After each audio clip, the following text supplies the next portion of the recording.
Goed, so die Here het vir my gesê, ek moet praat oor die toring van Babel. So julle kan verstaan, as mens net sê toring van Babel, dis wat presies wil die Here sê. So ek het gegaan en ek het gaan lees waar die toring van Babel in die Bybel bespreek word. Ons gaan dit saam lees vanoggend. Dis in Genesis 11 vers 1 tot 9. Die van julle wat 'n Bybel het, kan saam met my lees.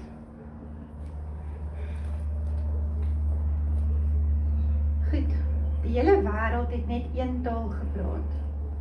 Toe die mense ooswaarts getrek het, het hulle uitgekom by 'n vlakte in Sinar en daar gaan woon. Hulle het op 'n keer vir mekaar gesê, kom ons maak stene en ons brand hulle hard. Hulle het stene in plaas van klip gebruik en asfalt in plaas van klei. Toe sê hulle, kom ons bou vir ons 'n stad met 'n toring waarvan die punt tot in die hemel reik en ons maak vir ons 'n naam, dan sal ons nie oor die hele aarde versprei nie. Die Here het afgekom om te kyk na die stad en die toring wat die mense vir hulle gebou het. En toe hy sê, hier is hulle, een volk en almal het een taal, hulle het nog maar net begin om iets te doen. Hierna sal niks wat hulle beplan vir hulle onmoontlik wees nie. Skus hoor, my muis nie werk nie.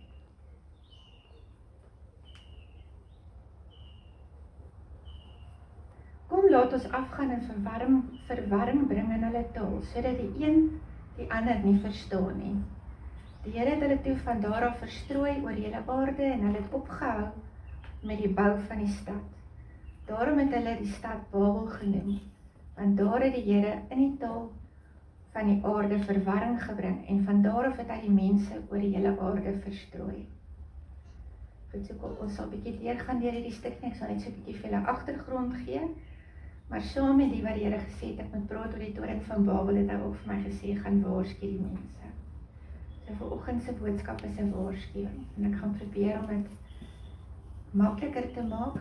Dis nie 'n maklike klompie inligting wat ek vir julle moet gee nie, maar ek gaan probeer om dit maklik te maak. Goed, so, julle onthou van Noag se ark en hoe die water die hele wêreld oorstroom het, die Here het almal verwoes behalwe Noag en sy familie. En nadat die ark toe nou op die berg Ararat tot ruste gekom het die mense nou waarskynlik, ek neem aan, en het uitgeklim uit die ark uit en dan hulle plekkie gaan soek om te bly.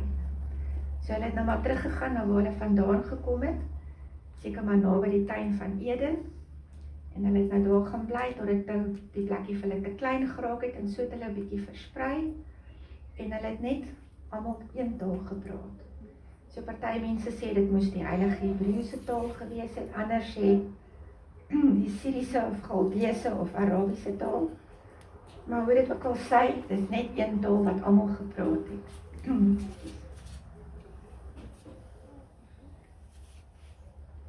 Van Adam af tot by Noag was omtrent 100 jaar. En dan van Noag af, na die vloed, tot by die toring van Babel was net so bietjie meer as nog 100 jaar. En vir hierdie hele tydperk was daar net hierdie een taal gewees. Verskillende mense het miskien woorde bietjie verskillend uitgespreek of wat ook al, maar daar was net een taal. En so het hulle toe nou uitgekom by die plekkie in Sinar, volgens vers 2, waar hulle gebly het. En is hier waar hulle besluit dat hulle gaan 'n toring oprig, want wat as hierdie ding nou weer gebeur? Wat as die Here nou weer vir hulle kwaad word en hulle het geen beheer daaroor nie? So dit wys vir ons die mense wou hulle eie planne maak en hulle wou eintlik hoër as die Here wees, want hulle wou tot in die hemel reik. So die mense het begin agterkom, as hulle saam staan, dan kan hulle sterk wees en hulle kan mos nou ietsie doen teen die Here en hulle kan dalk sterker wees as die Here. Maar die Here het dit gesien en hy het afgekom en hy het gesê, ek gaan dit nie toelaat nie, en hy het hulle tale verwar. So ek het gaan kyk, die laaste versie wat ons gelees het, vers 9 sê, daarom het hulle die stad Babel genoem, want Babel beteken verwarring. So om presies te wees, Babel beteken om te meng, te verwar of te vernietig. Die woordjie Babel beteken dit. Nou as ons gaan kyk vandag, wie vandag is Babel? Het enige van julle idee wie is Babel? Die Romeinse koninkryk is Babel. En ons lees dit al in die Nuwe Testament wat Jesus daaroor praat. So ek wil net so vinnig die punte bymekaar bring wat ons nou al so ver gelees het. Eerstens, die mense wou God wees en hoër as God wees en in beheer van alles. Dan Babel is vandag die Romeinse Ryk en dit beteken verwarring. Die Here het verwarring gebring sodat die mense homself nie hoër as God moet stel nie. Maar vandag met tegnologie is daar eintlik nie meer verskillende tale nie. Want gaan jy na 'n ander plek toe, jy kan nie hulle taal praat nie, wat doen jy? Jy gebruik jou foon. Die foon vertaal dit vir jou, die foon kan tot vir jou praat. As ons 'n stukkie lees wat in 'n ander taal is, kan jy die foon vat en jy kan dit vertaal in jou eie taal in. Maar wat doen die foon ook? Die foon bring verwarring, want op ons fone sien ons verskriklik baie inligting. Ons word gebombardeer met nuus, ons word gebombardeer met goed, wat ons nie aldag weet, is dit waar of is dit nie waar nie. Dit bring verwarring. Goed, kom ons gaan kyk na die eindtye. Ek lees vir ons Matteus 24 vers 3 tot 46. Die wat kan saam met my lees. Nadat Jesus op die Olyfberg gaan sit het, kom die disippels alleen na hom toe en vra: "Sê vir ons, wanneer sal hierdie dinge gebeur en wat sal die teken van die koms van die einde van die wêreld wees?"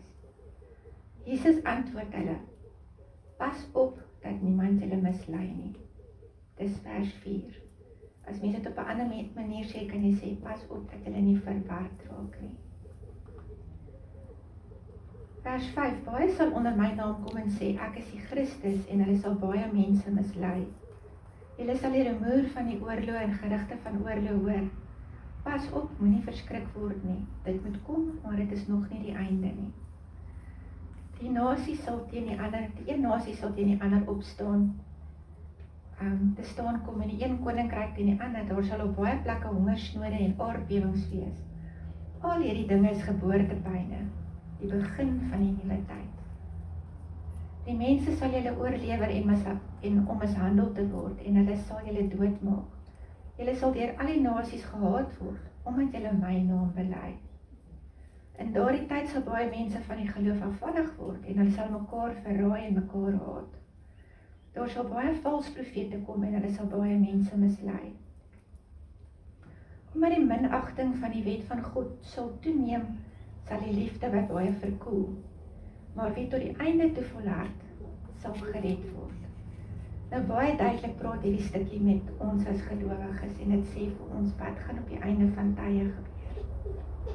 As ons gaan kyk na vers 15, wanneer julle ooreenkomstig die woord van die profeet Daniël die ding wat 'n gruwel is vir God en wat verwoesting aanrig in die heilige plek sien staan, wie dit lees, moet dit begryp.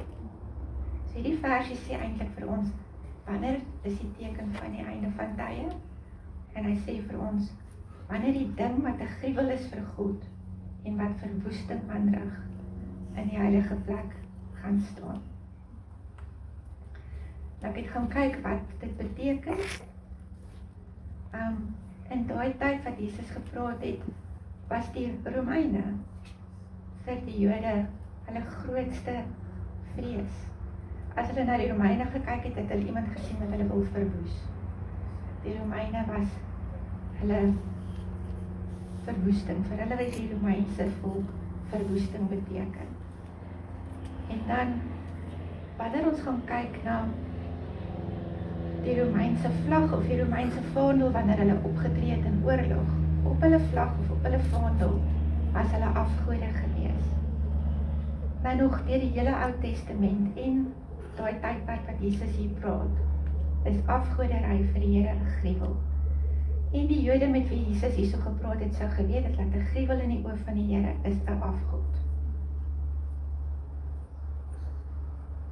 Ek het gaan kyk, Markus 13 vers 14 sê amper presies dieselfde, soos asof die Bybel vir ons wil vestig op presies hierdie ding wat hy hier sê. Markus 13 vers 14 sê, en wanneer julle die ding wat 'n gruwel vir God en wat verwoesting aanrig sien staan, op die plek waar hy nie moet wees nie, dan moet die wat in Judea is, die berge invlug. So dis amper presies dieselfde as die versie wat in Matteus is. Goed, so ek het vir julle gesê, ek het rarig gebid en vir julle gevra wat wil hy moet ek vir julle sê. En ek kom toe op baie ontstellende goeders af. Maar een van die wat ek met julle wil deel is die volgende slide. Julle kan maar aangaan by die volgende een toe. Kijk, daar is die toring van Babel, net na dit. Nog een aan, as hy. Kan julle daai prentjie mooi sien? Ok, so hierdie foto, dis 'n foto. Dit is geneem in 2022 op die 28ste Julie. Lyk dit vir julle soos afgoderry? Lyk dit vir julle soos 'n afgod wat aanbid word? Hierdie het regtig gebeur. Ek wil vir julle sê, wanneer dit gebeur het, was met die Commonwealth Games opening ceremony. Dit is 'n sportsgeleentheid wat aangebied is in 2022. Lede wat behoort aan die Commonwealth, daar is 56 lande in die wêreld wat behoort aan die Commonwealth. Suid-Afrika is een van hulle. Weet julle wie staan in die hoof van die Commonwealth? Op die tydperk wat hierdie opening gebeur het, was dit nog koningin Elizabeth. Op die oomblik is dit koning Charles, die 3de. Ok, so toe hierdie ding gebeur het, die opskrifie wat saam met hierdie prentjie wat ek gekry het, gaan is With crystals raised and knees bowed, Tammuz is worshipped as it faces the Tower of Babel. As julle kyk op die agtergrond van hierdie prentjie, is daar 'n toring en dit stel die toring van Babel voor. Hy is daar in die agtergrond. Hierdie groot bees, in Engels is dit die beast wat Openbaring na verwys. Hulle sê dit verwys na die afgod Tammuz. Nou Tammuz is die fertility, die vrugbaarheidsafgod. Hulle noem hom ook Dumizet. En dieselfde naam is ook die maand in die Hebreëse of Babylonies is Romeinse maand, Junie of Julie. As julle kyk wanneer die Commonwealth aangebied was, is dit in Julie maand. So daai tweetjies gaan saam. So reeds in 2022 openlik was daar afgoderry gewees. Dit was die opening van hierdie seremonie gewees. Later in die verrigtinge is daar 'n vrou wat op hierdie bees ry. Dit stem ooreen met Openbaring, waar die vrou verwys weer 'n keer na Babel, die moderne Romeinse ryk. So hierdie Commonwealth gebeure, dit was van die 28ste Julie tot die 8ste Augustus. Dit is amper soos die Olimpiese spele waar verskillende lande se sportspanne teen mekaar meeding. En dan, ek weet nie of julle onthou nie, toe die Olimpiese spele gebeur het, was daar ook baie vreemde goed wat gebeur het. Daar was byvoorbeeld gespot met die laaste avondmaal. Dis goeders wat ons sien op die nuus, maar dis asof daar so baie ander goeders is wat ons sien, dat ons hierdie goed half een kan sit en ons besef nie hoe ernstig is en dat dit rarig tekens van die tye is wat ons sê, pas op, wees besigtig nie. So hierdie Commonwealth het gebeur in Birmingham, Engeland, en dan natuurlijk, ek het gesê, koning Charles is die hoof van dit. Iemand wat ook baie nou met hierdie Commonwealth saamwerk en wat deel is daarvan en wat sy ondersteuning daarvoor gee, is die paus. Die paus Francis van die Romeinse Katholieke Kerk, die Vatikaan. Hy is baie nou hierby, hoe sal ek sê, hy gee sy insette hierso. Goed, toe ek nou sien van Paus Francis, toe gaan lees ek nou 'n bietjie oor wat hy nou doen, want ek kyk nie heeltyd nuus en gaan kyk, ek ondersoek nie hierdie dinge die heeltyd nie. En ek het afgekom met ietsie interessant wat gebeur het. Paus Francis het byvoorbeeld verlede jaar, die dag voor Kersfees, die aand voor Kersfees eintlik, het hy 'n heilige deur oopgemaak. Nou wat beteken dit? vir ons mense wat nou nie katholieke is nie. Daar is 7 heilige deure wat deur die katholieke aanvaar word as heilige deure. Al 7 van hierdie is in Rome, Italië. Daar is blijkbaar ook ander deure deur die hele wêreld, maar hierdie 7 word nou vir hulle aanvaar hulle as heilige deure. Nou wat het nou gebeur hierdie aand toe Paus Fransis nou hierdie deur oopgemaak het? Hy het eintlik, want hy ry 'n rolstoel. So hy het eintlik gegaan tot by hierdie deur. En wat interessant is, hierdie deure is met sement toegepleister.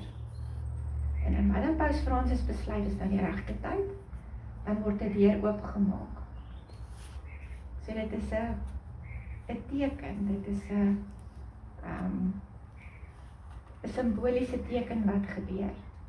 So hy besluit hierdie deur, hierdie 5de deur wat hy gaan oopmaak, is by die Romeinse gevangenis. Want hy wil vir die gevangenisse wil hy bietjie moed inpraat en hy wil bietjie sê vir hulle, maar daar's vir julle ook 'n kans in die lewe, julle kan ook vergifnis kry. Nou dit klink eintlik mooi. Wat is verkeerd daarmee om vir 'n sondaar te sê, daar is vir jou 'n kans vir vergifnis? Julle sal nou sien wat is verkeerd daarmee en hoe verwarring inkom by wat gebeur in die wêreld. Ek wil eers verwys na Jesaja 61 vers 1 en 61 vers 2. Onthou nou, Paus Fransis het gegaan, hy het die deur oopgemaak, en hy vir die gevangenisse sê, okay, dit is vir julle ook redding. Jesaja 61 vers 1 en 2 sê, die Gees van die Here, my God, het oor my gekom. Die Here het my gesalf om 'n blye boodskap te bring aan die mense in nood. Hy het my gestuur om die wat moedeloos is op te beer, om vir die gevangenes vrylating aan te kondig, vryheid vir die wat opgesluit is, om aan te kondig dat die tyd gekom het waarop die Here genade betoon, die dag waarop ons God sy vyande straf, maar almal wat treur vertroos. Kan julle sien, dit stem heeltemal ooreen met wat Paus Fransis doen. So Paus Fransis stel homself in Jesus se plek. Dit wat Jesus eintlik gekom het om te doen, die genade en vergifnis wat Jesus verstaan, Paus Fransis kom sê, hy het die reg om dit te doen. Hy het die reg om te besluit wanneer hierdie deure toegemaak word, wanneer hierdie deure oopgemaak word. Die mense kan net vergifnis kry in die tydjie wat hierdie deure oop is.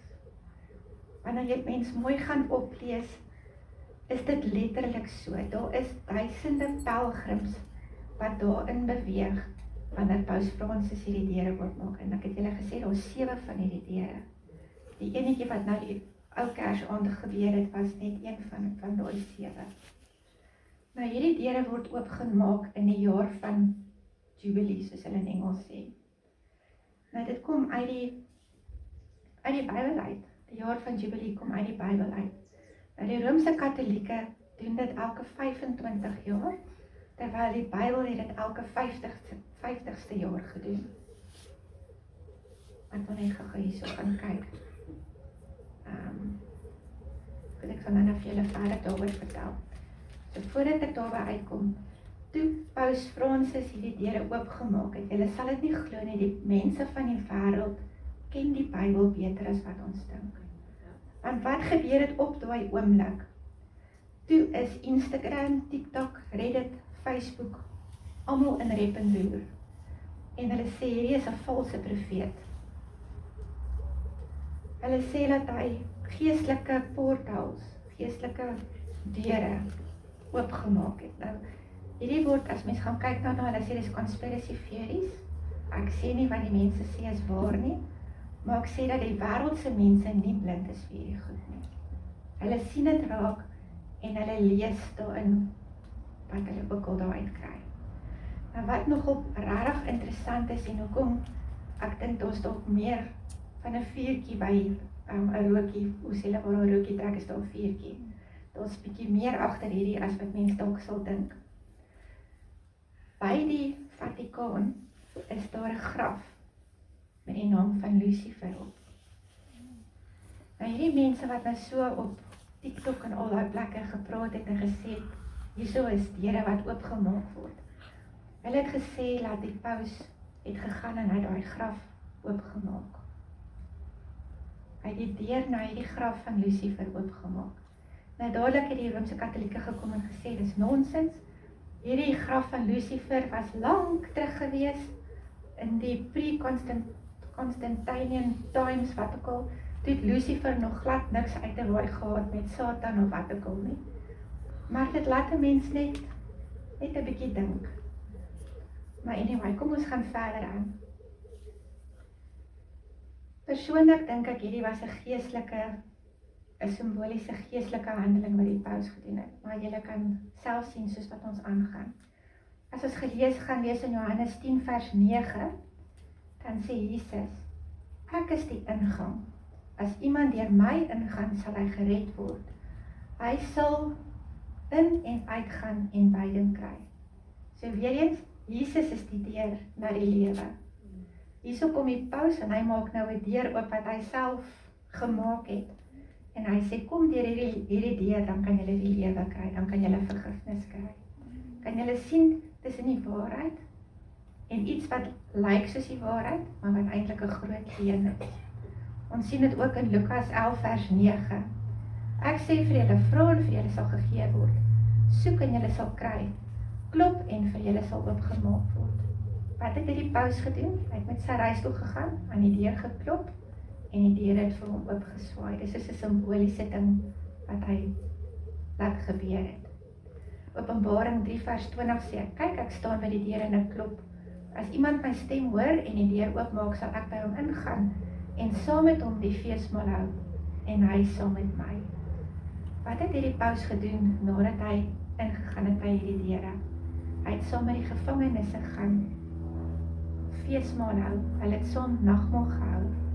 Die Roomse manier van nagmaal hou, nie op die manier soos wat ons dit ken nie. Want hulle glo letterlik dat die bloed van die wyn word letterlik die bloed van Jesus en die brood word letterlik die liggaam van Jesus. Maar kan julle sien die leuen teenoor die waarheid?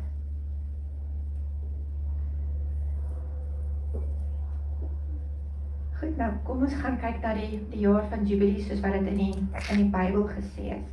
Hier het elke 50ste jaar gebeur, as julle gaan kyk, dan sit 7 x 7 is 49 jaar. Ekskuus. In Levitikus 25 vers 8.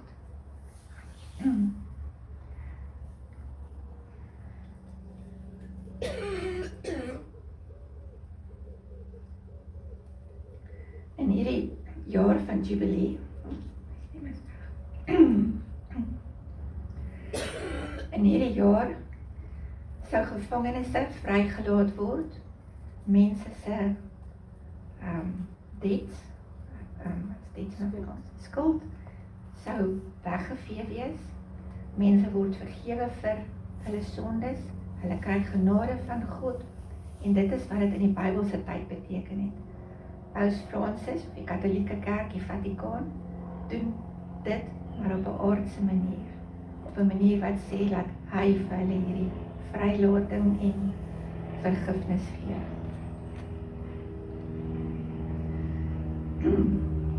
Dan die ander ding is,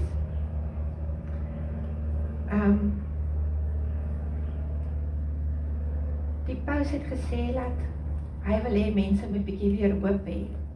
Hierdie Jubilee jaar wat hy vir hierdie jaar 2025 aangekondig het, is om mense nou 'n bietjie hoop te gee nadat hulle nou die COVID-epidemie moes gegaan het en die klimaatkrisis wat ons beleef, en hy wil hê die mense moet net 'n bietjie voel dat daar is vir hulle vergifnis, daar is ietsie beter, daar is hoop wat kom. So hierdie jaar noem hy die jaar van hoop. En om voor te berei vir hierdie jaar 2025 het hy reeds in 2023 gesê dat die mense moet voorberei met gebed.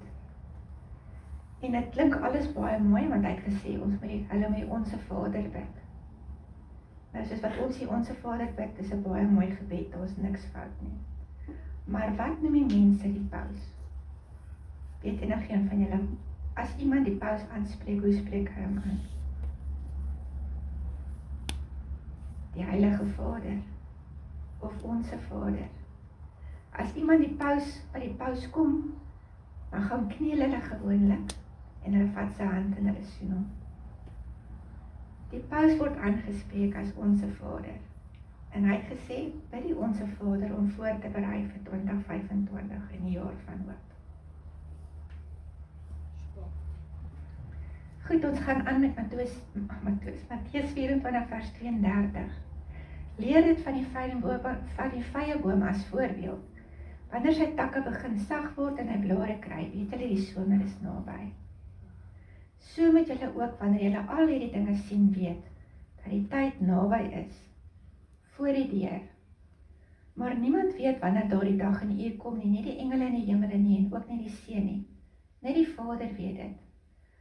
Soos dit in die dae van Noag was, sal dit ook wees by die koms van die Seun van die Mens. In daardie dae voor die sonvloed het hulle soos gewoonlik geëet en gedrink en getrou tot op die dag dat Noag in die ark ingegaan het. Hulle het nie besef wat aan die gang was nie, totdat die sonvloed gekom het en hulle almal weggesleer het. Net so sal dit gaan by die koms van die Seun van die Mens. Dan sal 2 mense op die land werk, die een sal saamgeneem en die ander agtergelaat word. 2 vroue sal by die meelkoring maal, die een sal saamgeneem en die ander agtergelaat word. Hier kom ons versie wat die Here vir ons sê. Bly dus waaksaam, omdat julle nie weet watter dag julle Here kom nie. Onthou dit, as jy huiseienaar geweet het watter tyd van die nag die dief sou kom, sou hy wag gehou het en nie toegelaat het daar in sy huis ingebreek word nie. Om dieselfde rede moet julle ook altyd gereed wees, want die Seun van die Mens kom op 'n uur dat julle dit nie verwag nie. En so sal almal wat nie die waarheid geglo het nie, maar die ongeregtigheid verkies het, veroordeel word. So hier kom die Here se waarskuwing vir ons. Wees wakker, bestudeer die woord. Kyk wat is die waarheid. Want daar is iemand wat ons wil verwar. Die Romeinse Ryk wil ons verwar. Die Antichrist wat een of ander tyd vir ons voorgestel gaan word, wil ons verwar. Ons gaan baie mooi ons Bybel moet ken. Ons gaan baie mooi die woord van die Here moet ken. Dat ons kan weet wat is die waarheid, wat is nie die waarheid nie. Ons lewens hang daarvan af. Ons lewens nie net op aarde nie, maar vir ewigheid. So ek wil afsluit met Johannes 8 vers 31. Toe sê Jesus vir die Jode wat in hom glo, as julle aan my woorde getrou bly, is julle waarlik my disippels, en julle sal die waarheid ken, en die waarheid sal julle vrymaak. So my woord vir julle vandag is, ken die waarheid. Die waarheid gaan julle vrymaak. Bly in die woord. Wanneer julle weer 'n prentjie of 'n toring sien, dink aan die toring van Babel. Dink aan wat dit beteken. Wanneer julle fone vat, wanneer julle na die nuus kyk, na die TV kyk, onthou daar is leuns tussen die waarheid. En dit is baie moeilik vir ons om te weet, wat is die leuen, wat is die waarheid. Al maniere ons dit kan sien, is deur die woord te ken, deur in die woord te bly. Mekaar se hande te vat, mekaar te help en te sê, pas op hierso, kyk hierso. Kyk. Dit kom ons bid saam en dan gaan ons die eindliedjie sing. O Here, ek wil vir U baie dankie sê vir vandag. Ek wil vir U dankie sê vir die voorreg wat ons het om in U naam te kan by mekaar kom en nog steeds na U woord kan luister, U woord kan lees, van U kan hoor, met U kan praat. O Here, ek wil vir U dankie sê vir die waarheid. Die waarheid wat gekom het in die vorm van die woord. Die woord wat van die begin af was, wat Jesus was, wat vir ons kom sterwe het aan die kruis. Dankie Here hiervoor. Ek wil vra dat U elkeen wat hier sit, elkeen wat aan die woord luister, dat U hulle sal help om die waarheid te erken. Dat U hulle sal help om te verstaan wat gesê is.